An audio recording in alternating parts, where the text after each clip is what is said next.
Thank you, Mr. Speaker. Today is a great day. Today is a banner day for Kentucky. The problem that we have in Kentucky, from New Madrid Bend to Black Mountain, is that we're a poor state.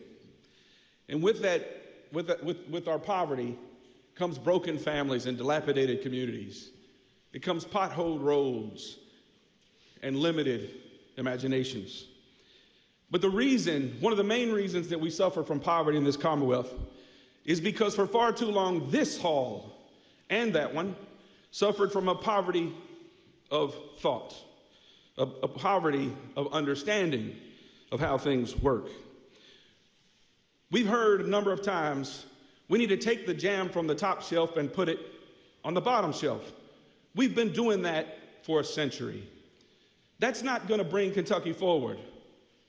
What's going to bring Kentucky forward is we need more jam in Kentucky.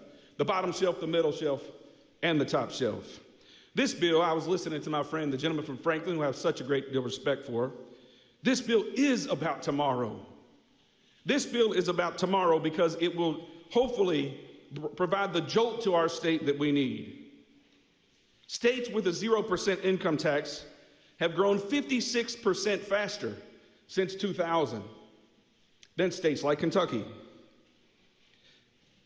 On their economy, on their population, they have grown 4 times faster. And Tennessee's been brought up a great deal, and somebody says as many people leave Kentucky as go into Kentucky and Tennessee.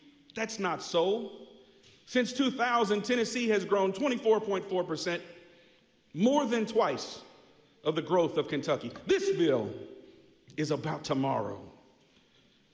All taxpayers will benefit from this bill. Every single person who pays income tax will benefit. Teachers will receive $1,100 more a year if you compare from what they were paying when we took over in 2017. 6% to 4%, $1,100 more to the teacher, the average teacher's pocket. Ask them if they want $1,100 more, and I assure you of the answer to that. The poorest Kentuckians will also benefit. They will benefit the greatest over the long term. Because what are we trying to do? We're trying to get our state out of the economic doldrums that we've been in for a century. We can stay on the path that my friends on the other side want us to be on and that we've been on for a century under their leadership. To what end? To more poverty? To more empty courthouses?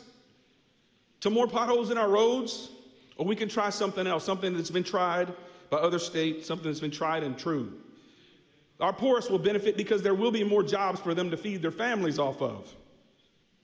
And because there will be more jobs and more taxpayers, there will be more money, more revenue in the pot for us to pay for the necessary services that all of us want to pay for the least among us.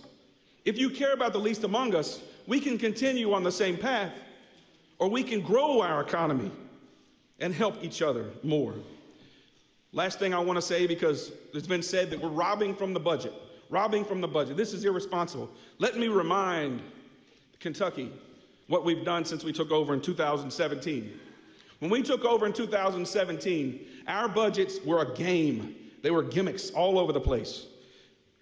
We didn't have anything in the contingency fund, the rainy day fund.